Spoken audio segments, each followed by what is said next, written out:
guess your second question, in terms of manpower, you're right. I am limited in terms of the number of enforcement staff I've got. And I've got about 150 people to do enforcement. I've got 5 states.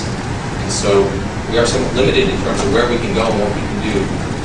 But as I said, oil and gas is an enforcement priority in 27, so we're going to spend a fair amount of time looking at oil and gas production. And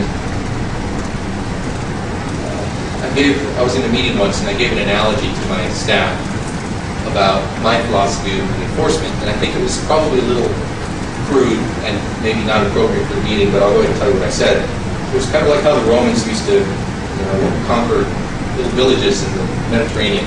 They'd go into a little Turkish town somewhere, they'd find the first 5 guys they saw, they'd crucify them. And then, that town was really easy to manage for the next few years. And so you make examples out of people who are, in this case, not complying with the law. So you find people who are not complying with the law, you hit them as hard as you can. You make examples out of them. There's a deterrent effect there. And companies that are smart see that, they don't want to play that. And they decide at that point that it's time to clean up. And that won't happen unless you have somebody out there making examples of people. So you go out, you look at an industry, you find people who are writing the law, you go aggressively after them. And we do have some pretty effective enforcement tools. The fines can get very high very, very quickly, and that's what these companies respond to. Is both their public image, but also financial pressure. So if you put some financial pressure on a company, you can get other people in that industry to clean up very quickly. So that's our general philosophy. Go ahead. You can start.